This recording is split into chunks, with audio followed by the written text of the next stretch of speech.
shete karala barala barala barala shete. Kiara la barala bashera la barala barala barala. Kau Tuhan yang luar biasa. Kau Yesus penolong kami. Dan mujizat-Mu nyata Tuhan atas setiap kami. Oh haleluya. Kiara la la la bashera la barala barala.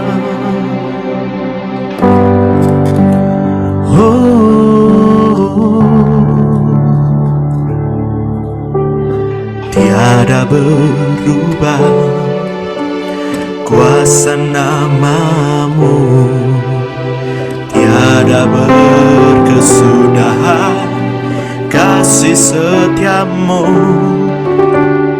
Apabila Tuhan sudah berfirman, maka semuanya jadi. Tiada berubah kuasa-Mu, tiada berubah kuasa nama-Mu, tiada berkesudahan kasih setia-Mu. Apabila Tuhan sudah berfirman, maka semuanya jadi. Mari lebih dalam lagi kita menyembah Tuhan. Selama ku menyembah-Mu, ku percaya bahwa mujizat masih terjadi. Selama Kau besertaku, ku melihat ada mujizat setiap hari. Katakan, tiada berubah kuasa-Mu Tuhan, tiada berubah kuasa nama-Mu, tiada berkesudahan kasih setia-Mu.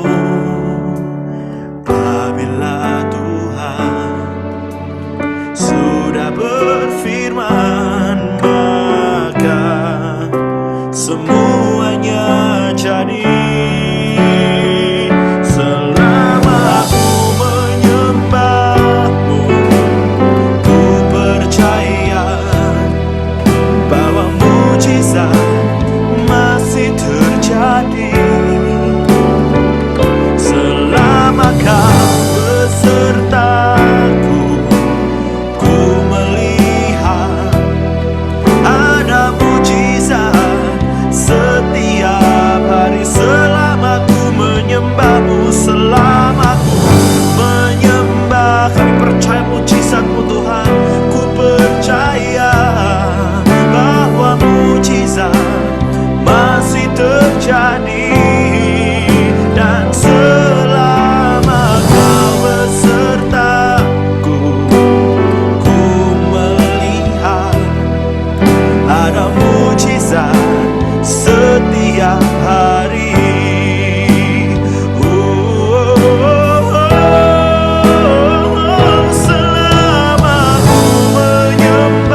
cinta Kau lebih dari segala apapun, dan Kau segalanya bagi kami Tuhan.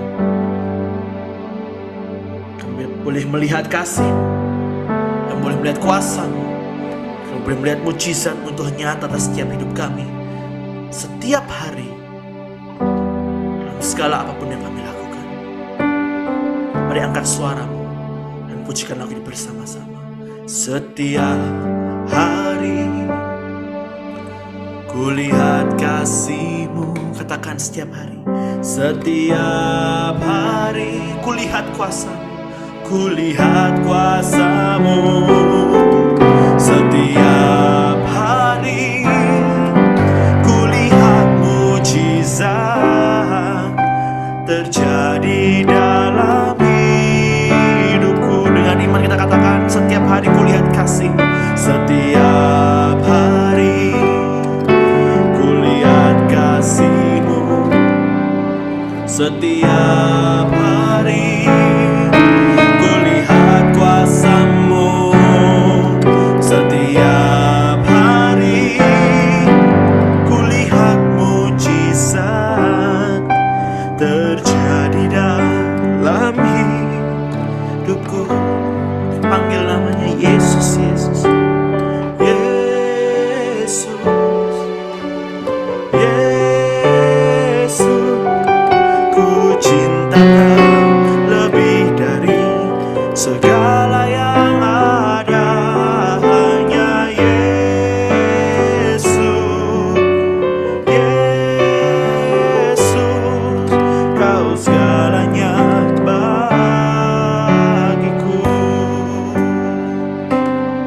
Setiap hari kulihat kasih-Mu. Setiap hari kulihat kasih-Mu. Setiap hari kulihat kuasa-Mu. Setiap hari kulihat mujizat terjadi dalam hidupku. Setiap hari, setiap hari kami melihat kasih-Mu nyata. Kulihat kasih-Mu Tuhan. Dan setiap hari kulihat kuasa-Mu. Setiap hari kulihat mujizat terjadi dalam hidupku. Oh, Yesus, Yesus, ku cinta Kau lebih dari segala yang ada. Hanya Yesus, Yesus,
Tuhan. Ada mujizat di saat Tuhan beserta kita. Oh,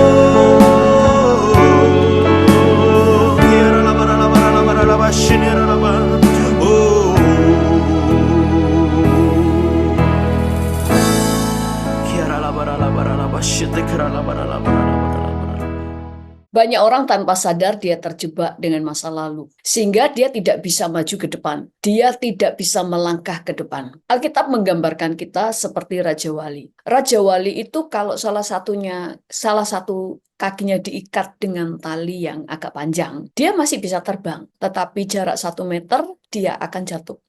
Karena kakinya terikat dengan tali 1 meter. Demikian juga kalau talinya 2 meter dan sebagainya. Tetapi kalau tali itu mengikat dia dengan erat di pohon, dia tidak akan terbang sama sekali. Demikian juga dengan hidup kita. Seringkali iblis itu ngomporin kita untuk terus mengingat masa lalu. Semakin kita mengingatnya, maka kita semakin terjerat di masa lalu, seperti halnya yang terjadi pada burung Raja Wali itu. Seberapa panjang tali yang mengikat Raja Wali itu adalah tergantung dari seberapa kita mengingat masa-masa kelam di masa lalu, seberapa besar kita pahit, kita trauma dengan keadaan masa lalu yang kelam. Ada beberapa orang yang mungkin pahit dengan masa lalu, trauma dengan masa lalu, itu tingkat trauma atau tingkat kepahitan seseorang dengan masa lalu, semua orang itu berbeda. Seperti halnya burung Raja Wali tadi. Kalau kakinya terikat erat di pohon, maka dia nggak bisa terbang sama sekali. Tapi kalau kakinya terikat pada tali 1 meter atau 2 meter yang diikatkan di pohon, tapi masih sisa 1 meter atau 2 meter, burung Raja Wali itu bisa terbang. Tetapi terbangnya tidak akan pernah jauh dari 1 meter dan 2 meter. Maka setelah 1 meter atau 2 meter, maka dia akan jatuh. Demikian juga dengan kita. Masa lalu yang kelam bisa menjadi jerat, bisa menjadi berkat, tergantung bagaimana kita meresponinya. Ada seorang pemuda yang selalu ingin bunuh diri. Setelah dikonseling dan dicari akarnya, karena segala sesuatu pasti ada akarnya. Itu sebabnya yang kita cari dalam setiap konseling adalah akarnya. Kenapa dia ingin bunuh diri? Setelah dikorek tentang masa lalu dia, ternyata dia mengalami trauma di masa lalu. Pada waktu masih kecil, dia menyaksikan dengan mata kepala sendiri bagaimana keluarganya semuanya meninggal karena dibunuh. Hal itu menyebabkan duka cita yang begitu dalam, luka hati, trauma. Sehingga pada waktu dia tumbuh dewasa, tanpa sadar, memori itu mencengkeram pikirannya, sehingga dia terus punya keinginan untuk bunuh diri. Pada waktu kecil, dia tidak bisa menerima apa yang telah terjadi. Seringkali kita berpikir, toh begitu dia nanti dewasa, dia bisa lupa dengan semuanya itu. Tetapi ternyata ingatan itu mencengkeram alam bawah sadar dia. Sampai akhirnya suatu hari dia berseru kepada Tuhan. Supaya dia bisa melewati masa-masa kegelapan itu. Dia minta kepada Tuhan supaya dia mengalami kelepasan dari trauma masa lalu. Orang bisa membantu saudara untuk dilayani pelepasan. Tetapi selama kita sendiri tidak bisa move on, maka pelayanan orang-orang hanya bisa membantu sedikit atau bisa membantu 50%. Selanjutnya adalah keputusan kita, karena yang punya hak memilih atas kehidupan kita adalah diri kita sendiri. Nah, pada waktu anak ini kemudian memutuskan meminta kelepasan dari Tuhan, dan dia mulai mengampuni masa lalu, dan dia mulai belajar move on dari ingatan dan trauma masa lalunya.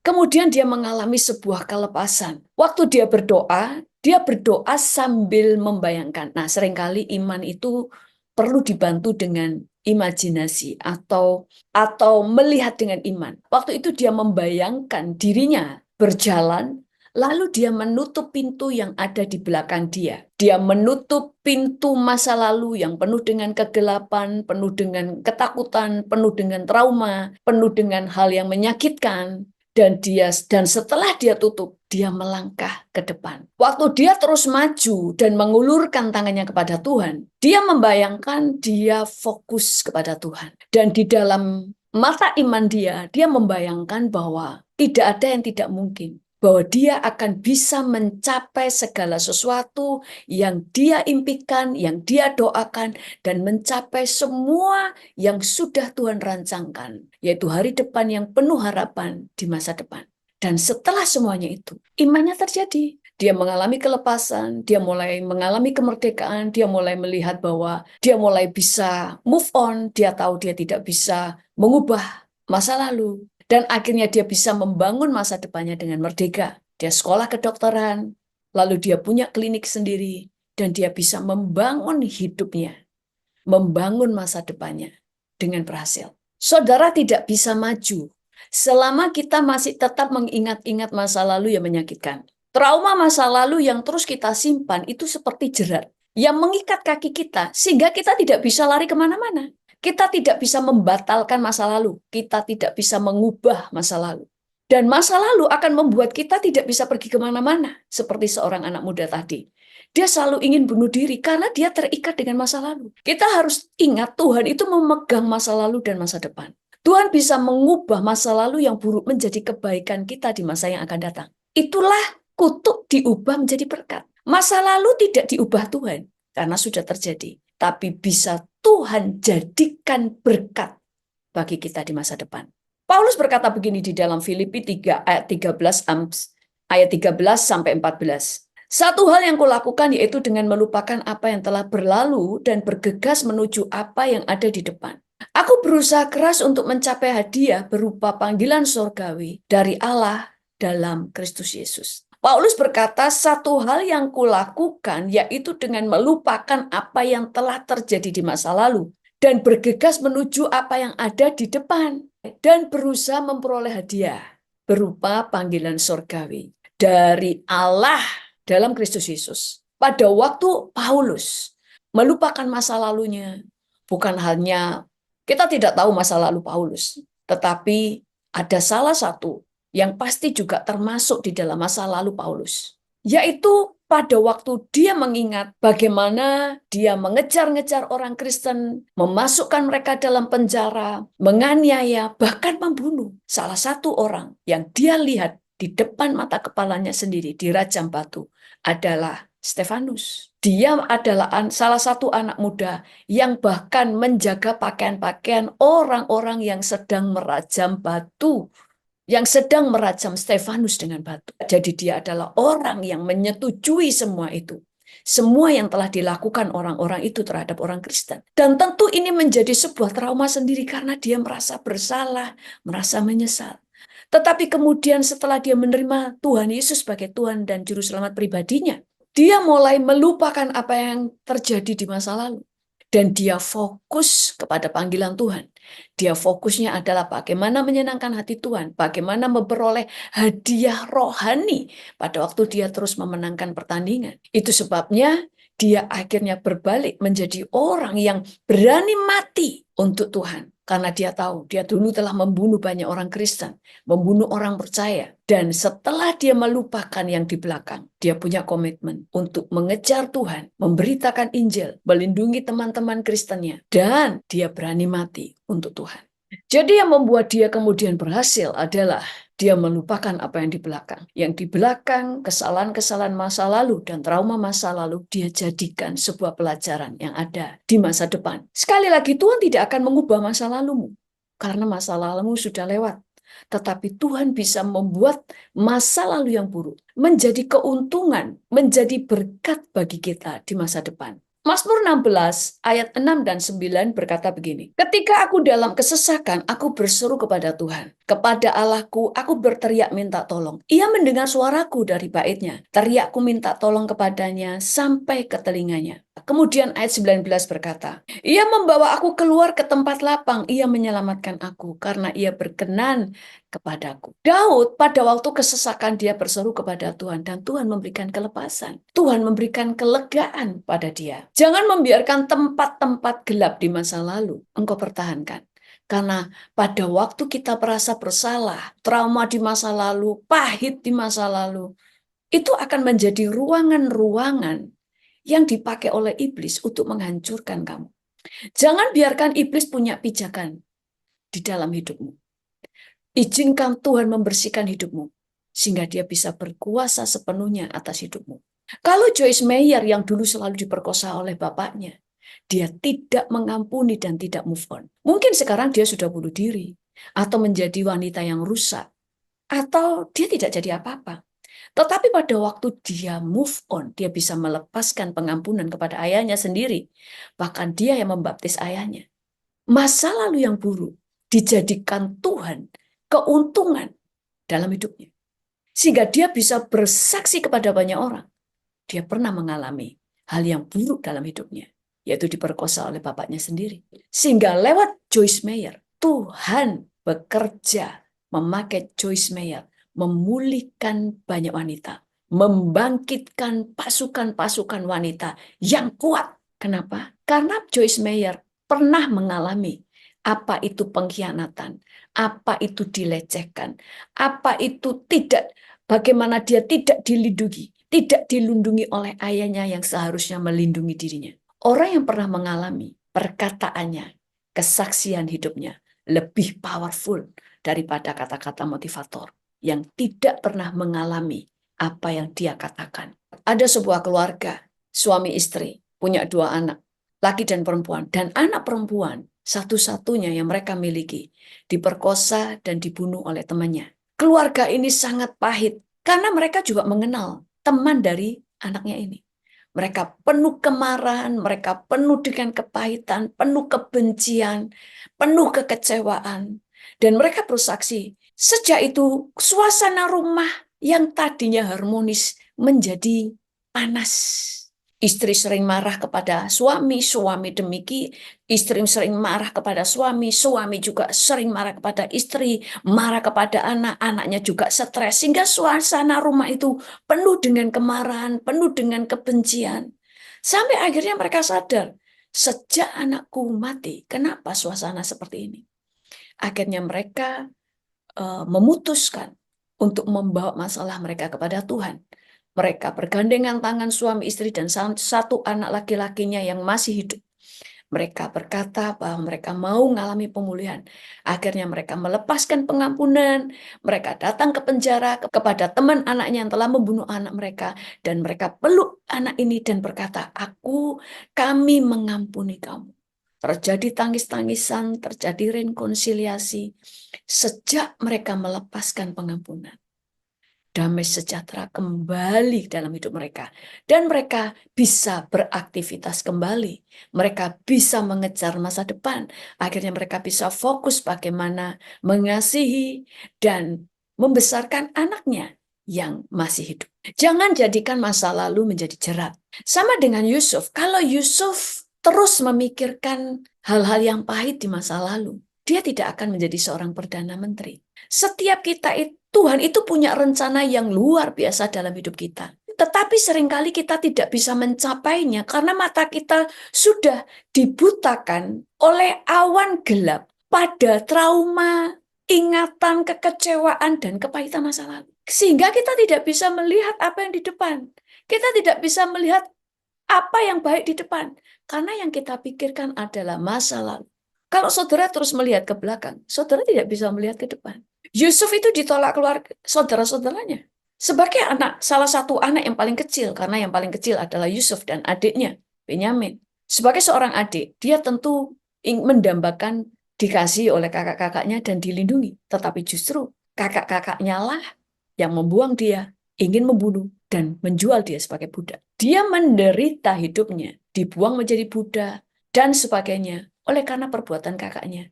Kalau dia terus membayangkan masa lalu, dia tidak bisa melihat masa depan yang gemilang.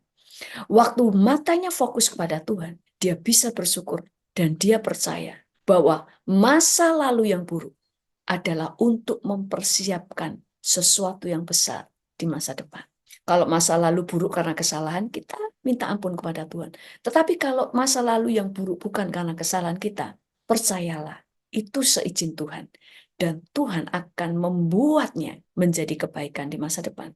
Yusuf sudah tahu artinya dikhianati. Sehingga pada waktu dia menghadapi pengkhianatan dari istri Potifar, dia bisa bertahan. Dia pernah mengalami dikhianati oleh orang terdekatnya.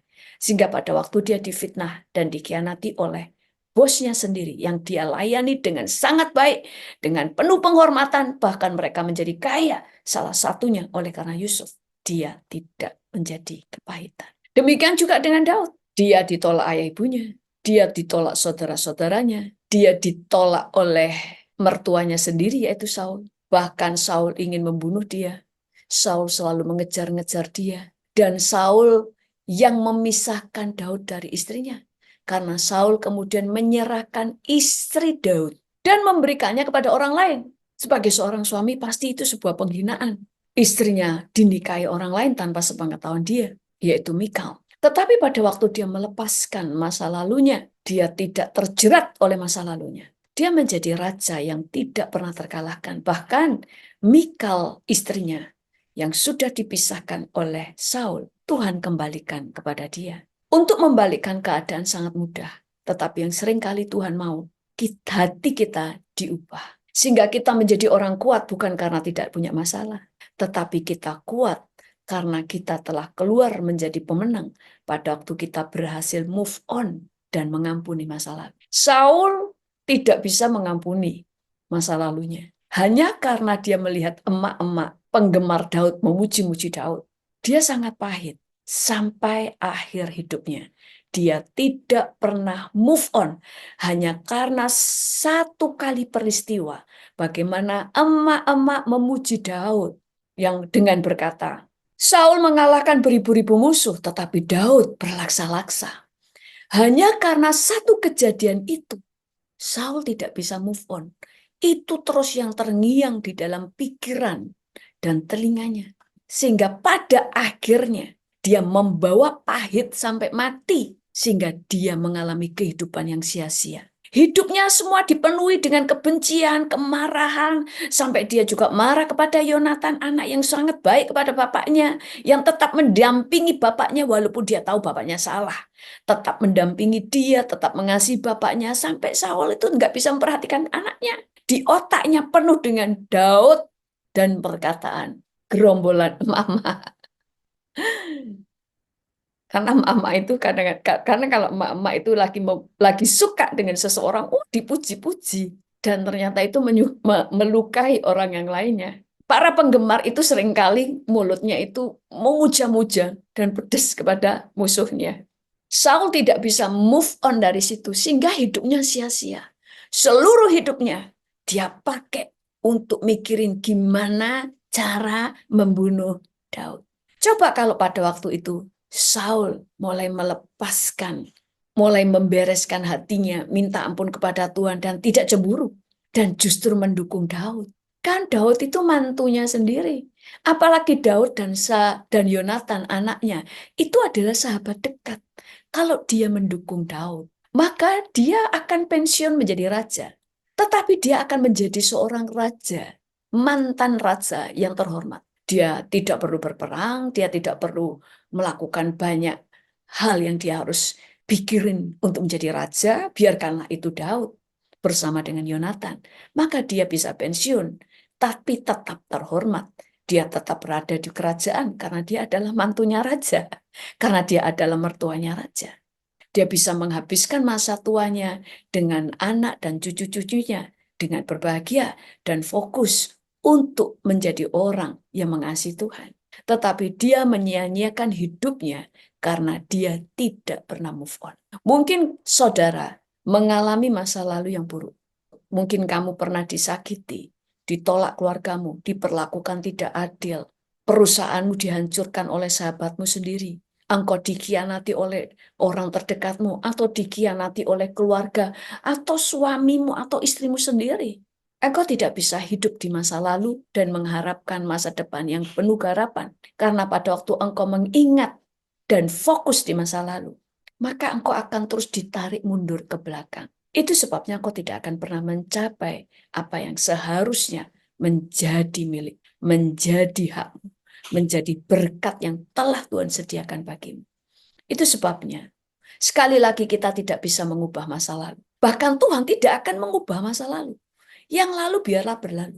Tapi sekali lagi Tuhan bisa mengubah masa lalu yang buruk menjadi kebaikan bagi kita di masa yang akan datang. Engkau tidak akan pernah bisa melihat kebaikan apa yang akan aku peroleh dari kejadian buruk di masa lalu sebelum engkau bisa move on. Sebelum engkau bisa melepaskan pengampunan di masa lalu. Pada waktu engkau sudah menutup pintu di masa lalu, melepaskan pengampunan, move on, berjalan ke depan, fokus kepada Tuhan, baru engkau akan melihat masa depan yang penuh harapan. Tidak ada orang di dunia ini yang tidak punya masa lalu yang buruk. Semua orang punya masa lalu yang buruk. Walaupun semua orang mengalami cerita yang berbeda-beda, tetapi semua orang pernah mengalami masa lalu yang buruk. Entah kegagalan, kebodohan, dikecewakan orang terdekat, dikhianati, ditipu, semua pernah mengalaminya. Untuk supaya kita sadar, kita ini manusia. Dan supaya kita bisa melihat bahwa Tuhan bisa mengubah segala sesuatu menjadi keuntungan dan kebaikan bagi kita. Itu sebabnya kita akan berdoa, supaya setiap kita dilepaskan dari ingatan-ingatan trauma masa lalu. Supaya Tuhan memberi kita kekuatan untuk bisa mengampuni, memberi kita kekuatan untuk bisa move on, untuk memberi kita kekuatan supaya kita lebih bisa memikirkan yang baik daripada yang buruk. Supaya kita bisa melihat apa yang kita belum lihat di masa depan. Kalau saudara mengalaminya, tulis di chat nama saudara, Deborah, aku mau mengalami kelepasan. Aku mau mengampuni masa laluku. Aku mau mengampuni ayahku. Aku mau mengampuni ibuku. Atau aku mengampuni orang yang telah mengkhianatiku. Tulis di situ. Kita bawa sama-sama kepada Tuhan. Mari kita berdoa. Tuhan, kami percaya kepadamu, masa depan yang kau tuliskan dalam hidup kami adalah masa depan yang penuh harapan. Tidak pernah engkau merancangkan kecelakaan, engkau tidak pernah merancangkan hal-hal yang sederhana dan kecil, tetapi engkau merancangkan hal yang besar. Karena engkau ingin hidup kami menjadi terang, engkau ingin hidup kami menjadi contoh, hidup kami menjadi previewnya surga, sehingga orang bisa melihat surga lewat hidup kami. Mereka bisa melihat engkau, dunia bisa melihat keajaiban yang di dalam engkau lewat hidup kami. Itu sebabnya saat ini kami berdoa untuk setiap anak-anak Tuhan yang saat ini sudah menuliskan pergumulannya. Engkau memberikan mereka kelepasan. Mereka punya masa lalu yang mengikat. Tuhan, mereka punya masa lalu yang buruk, dikhianati, dikecewakan oleh orang-orang yang mereka kasihi. Mereka mengalami penolakan, mereka mengalami masa yang sangat menyakitkan di masa lalu. Mungkin mereka pernah mengalami aniaya, mereka mengalami dirugikan oleh orang-orang yang terdekat dengan dia. Pada saat ini Tuhan, kami bawa sepakat Tuhan dengan semua yang hadir saat ini, baik di YouTube Live ini Tuhan, membawa semua saudara-saudara kami ini di dalam tangan-Mu. Biarlah Engkau yang memberikan kelepasan dari jerat di masa lalu di dalam nama Yesus. Kami mencabut setiap trauma-trauma, ingatan-ingatan dari masa lalu yang menyakitkan. Kami cabut di dalam nama Yesus. Dan biarlah darah Yesus membasuh setiap anak-anak-Mu ini dalam nama Yesus. Setiap jerat-jerat yang mengikat mereka dengan masa lalu, kami putuskan. Setiap rantai menjerat, kami putuskan di dalam nama Yesus. Dan biarlah Tuhan Engkau yang membersihkan mereka dengan kuasa darah-Mu. Sehingga anak-anak-Mu ini Tuhan, memorinya diubah. Kalau mereka harus ingat masa lalu, mereka mengingat yang baik, tidak lagi menjadi sebuah trauma. Semua ingatan yang buruk diubah menjadi pikiran yang baik, pikiran yang positif Tuhan di dalam nama Yesus. Sehingga bawa anak-anak-Mu ini Tuhan untuk melihat masa depan mereka. Buat mereka berhasil sehingga mereka bisa memuliakan Tuhan. Mereka bisa melihat bahwa Tuhan bisa mengubah kutuk menjadi berkat. Pakai hidup mereka menjadi kesaksian. Orang-orang yang sudah dikhianati, mereka yang sudah mengalami trauma masa lalu, dipakai Tuhan untuk menguatkan orang-orang yang pernah mengalami kejadian-kejadian yang sama. Engkau sudah memakai Daud, Yusuf, Joyce Meyer. Engkau memakai seorang anak muda yang sudah melihat keluarganya dibunuh di depan matanya.